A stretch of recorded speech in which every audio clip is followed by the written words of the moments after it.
Welcome to UroChannel. Welcome to 2025. It's Friday evening, 8 o'clock Central European time. And I am streaming from my office in the first snow of the year here in Germany. And it's I have to do some snow plowing afterwards, I think. So it's snowing quite a lot. Thank you for everybody who is tuning in tonight to listen to a very interesting topic, which I think is very interesting because it's a historic one. It's about Alfred Kinsey, about the Kinsey data that I've been citing in one of my videos and why I cited this kind of data, because I received lots of comments saying that you can't do that, that's outdated, that's too old. And I will explain to you why I did it and who Kinsey was, and if you haven't heard about him. So lots of things to talk about tonight.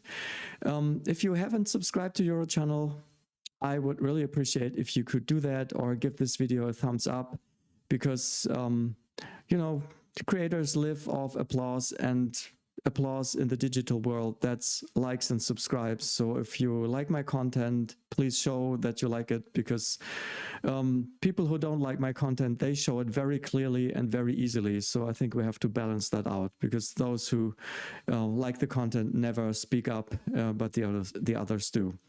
Thanks a lot. So memberships. Yes, I haven't talked about memberships for a while. These are online since over a year.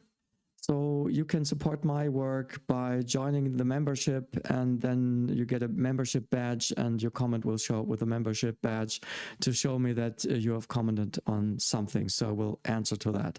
But sorry, no personal health issues, and even no personal health issues tonight, because I'm not allowed to answer to any personal stuff. That would be a medical consultation, which is not the right place nor the time to do so here on the internet. So I'm only allowed to answer to that to my patients who come into the office, and then they tell me what their issue is. So let's start with the Kinsey data. I had a video about the cervix and female sexual preference, because some women, which is the minority, they are into having their cervixes hit, but most of them are not. And actually there wasn't any data about this. I was searching all databases, and I couldn't find any numbers on how many women actually are into pain when it comes to sexual activity. But the only source I could find was the data from 1953, which was from Alfred Kinsey. If you don't know Alfred Kinsey, he was a professor at the University of Indiana, and basically he was a biologist teaching at the university. And in the 30s, I think it was in 1938, he was approached to give marriage courses on the university.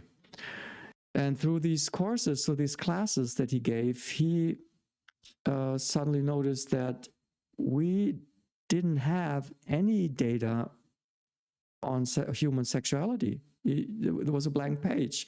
Nobody knew what human sexuality was all about, and especially not in the US at that time.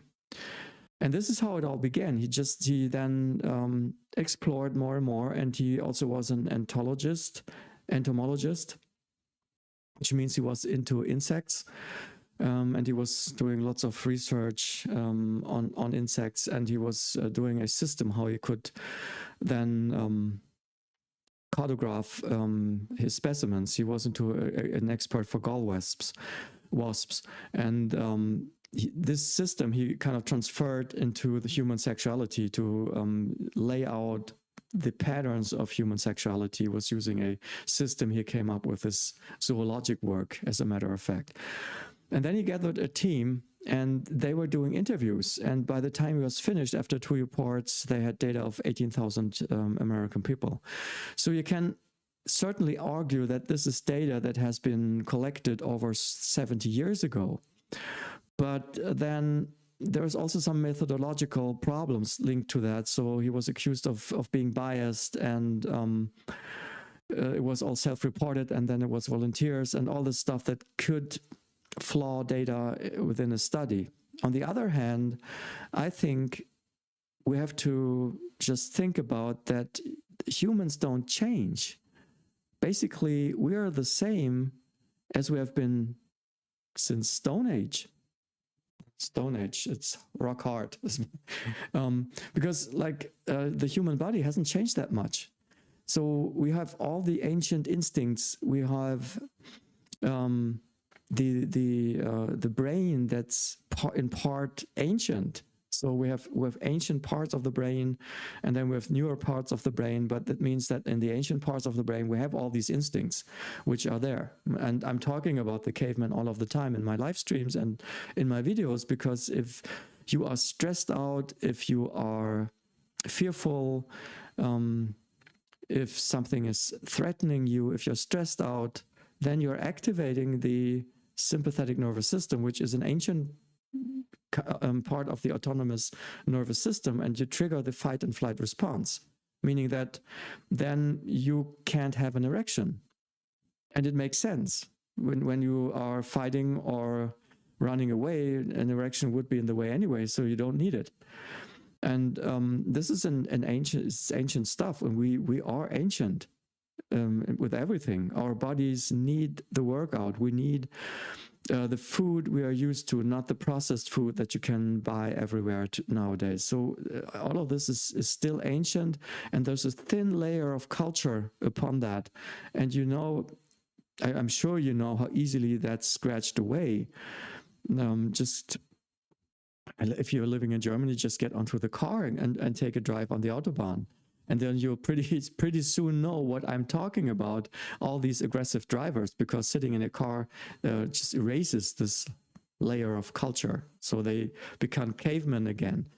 And this is what we are. So we don't change. And the things that we think and how we are wired inside the brain, all the hardware, this is still the same as it used to be for ages. And 1953, that's nothing when you look at like 100,000 years. So it's just 70 years. So what? So the people who lived in 1953, they had the same wiring that we have today. And there were the same kind of triggers that triggered their sexuality.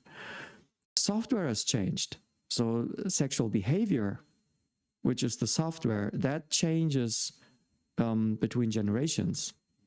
So what is custom today certainly wasn't back in the 50s. But if you don't like pain today, you didn't like it in 1953 either. And if you liked pain in 1953, you will like it today. So what? So it's the hardware, what it's all about. And if you look at these data, you have to keep that in mind, that some parts of this are still actually valid until today. Just because research is old or is older than 10, 20 years, it doesn't mean that it is outdated. And you really have to look at your research question and what you're looking for and the answers you want to find in that research. So in stuff that's evolving rapidly, like looking at guidelines for testicular cancer, they differ a whole of a lot between 1950 and nowadays. So you can compare that and looking at testicular cancer and cancer treatment in 1953 and today, I would totally agree. You can't do that. You can't cite research from that time unless you want to do something historic and show how it historically evolved. But this is nothing that's valid today, but certain stuff is. And some of you have commented why I'm a doctor, because I not only studied medicine, at the same time, simultaneously, I also studied Scandinavian languages. So this is a doctor of philosophy from the faculty of philosophy, because I did literature studies. And for my thesis, actually, I was citing research that was still valid when I did my thesis 20 years ago, that was 100 years old. And you could still cite this kind of research and build a thesis upon this. So you really have to look at what is the answers that you want to get out? And is there anybody else who has done something on it that you have to keep in mind, that you have to know?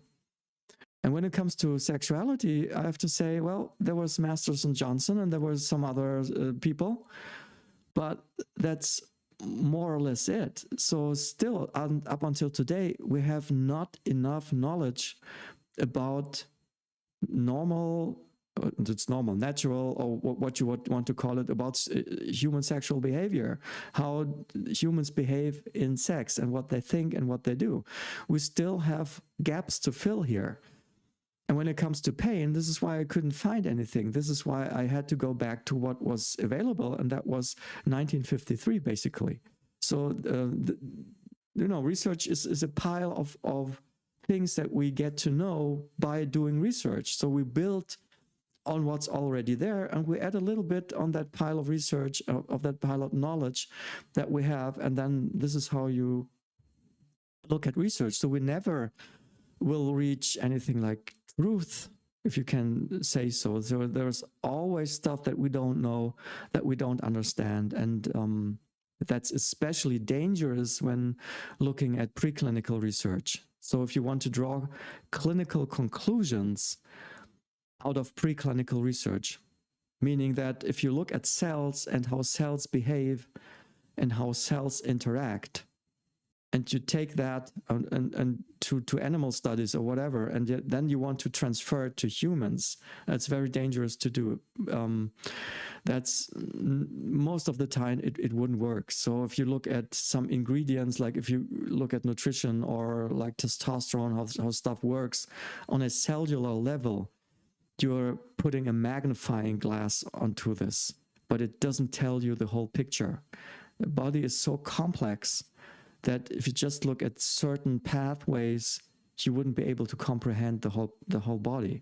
So this is why this is not working, and this is why stuff is very, sometimes it's very disappointing, because you can't transfer from this small sample onto the whole picture. But coming back to Kinsey, this is why I did it, and this is why I was citing this this study. And if you just look at people in the 1950s, I mean, this is the problem. How will generations in 100 years look at us? Probably the same that we are looking at generations back, 100 years back. Because they will think, well, these old guys, they didn't know anything about sex. They didn't have sex.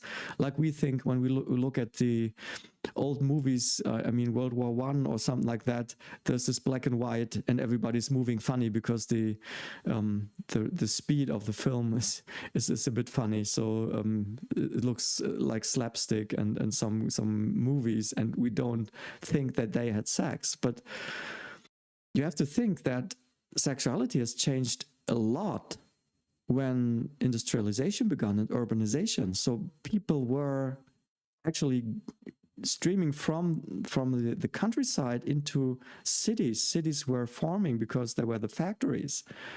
Suddenly you didn't have maybe 20 people around you who were living there, and maybe once a year you would see 5 more. Suddenly you would see lots of people. And you would see lots of people at work, a work that hadn't existed before, because now we had the industry and factories, and there were lots of people gathered in factories. And I mean, now you had access to lots of potential sex partners. So the interactions between humans and chances for sexuality, for sex, were much larger in this growing environment than it had been before. And this is like it's the 19th century. And then, of course, you had morale and morality, but it all changed when World War I came along, because World War I fueled this process very much, because now young men were gathered and sent to the front to fight, so the women were left alone at home. And that changed a lot, because the birth rates were going down, marriage was going down, and then there was sexual interactions between soldiers and women in the countries that they were in, or prostitutes, or sexual interaction between the women who were at home with prisoners, or men that were just there, were available. So all of this began to change. And if you just think about sexually transmitted infections, they are spread by sexual activity. If there is no sexual activity, then there are no sexually transmitted infections. It's as simple as that. In 1917, the British government, they came up with the Veneral Act, which was then decided upon in Parliament. And they decided that they wanted to protect the population of sexually transmitted infections that were coming in with the soldiers from the foreign countries who had been fighting at the front. And at the same time, they wanted to protect the population from quackery and everything that was connected to that. But this shows how prominent the problem of STIs was at that time. I mean, it's over 100 years ago.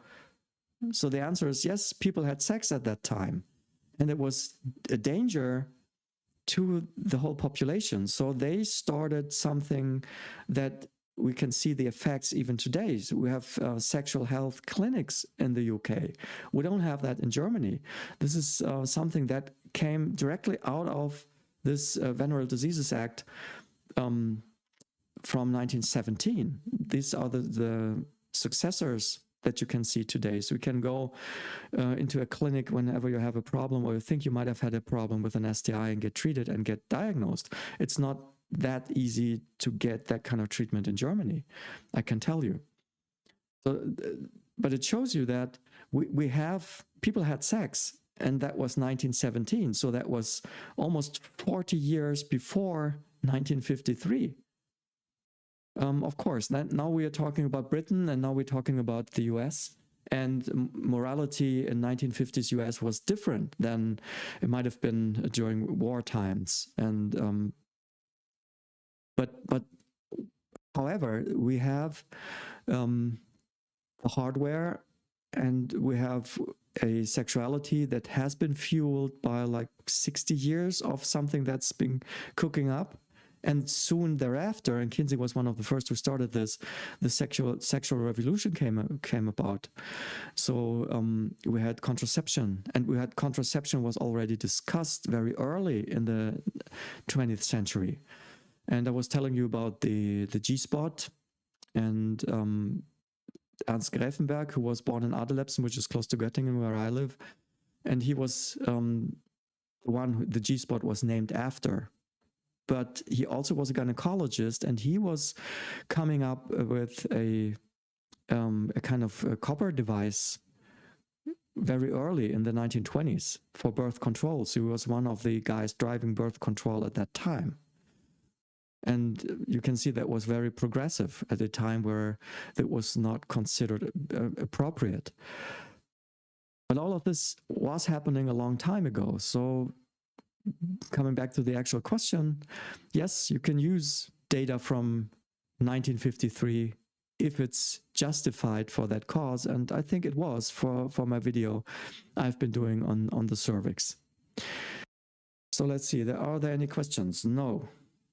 If you are new to UroChannel, please subscribe and like. I've talked about it in the beginning, but I would really appreciate it for the work that I do. Let's see. Amazes me how good research was lost to World War II. No, it wasn't. I'm not quite sure what you mean by that. Generally, war was a catastrophe for research anyway. I mean, even for my part, I'm talking English to you now. And I'm talking English in academic circles when I talk to others. But we must not forget that not a long time ago, like 1920s, 1930s, the language of science was German. So everything was written in German. So we would like have all the papers in German right now if World War II wouldn't have happened. I'm quite sure of it, because Germany was so much on top of everything. So they were doing all the important surgical procedures. Everything is coming from Germany. If you're looking at medical history, it's amazing what these guys came up with. And then it was all destroyed, and everything moved to the US, kind of. But the US, I mean, they were good at research too. But I don't know how it would have ended if we would have talked English in science right now if World War II hadn't been. But at that time, it was the language of science was German. I'm not quite sure if anybody remembers this or knows about this. But this is history. This is how it goes. And now we're talking German, English. Although I'm really curious if we would have talked German, how it would have sounded. Because you guys who are listening to this, I mean, you get these accents all over the place. My German accent is quite audible, I think. When I listen to my videos, I can kind of hear it.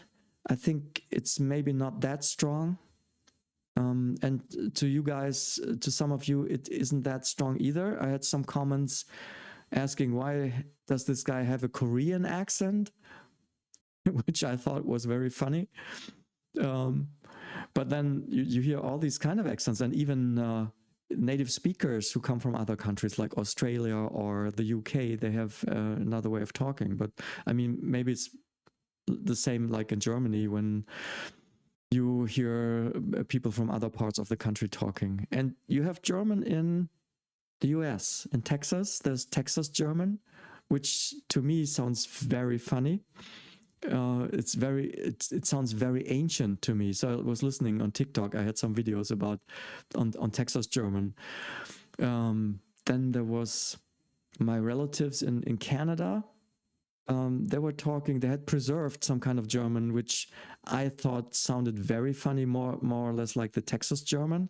And they accused me of not speaking properly because they couldn't understand a word I was saying when I was talking to my parents back then. So let's see if there's some more comments. No.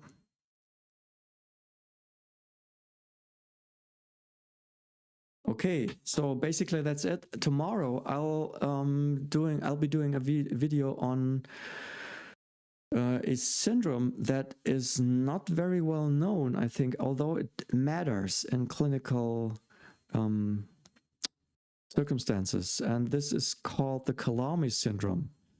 And this happens when there is a scarring to the corpus spongiosum of the penis. You know, we talk all the time, we talk about the corpus cavernosum, which are the cavernous bodies, which then can cause like penile deviation and Peyronie's disease. But I never see any videos on Killarney syndrome. And as a matter of fact, I researched YouTube and was trying to find any videos on Killarney syndrome, and I didn't.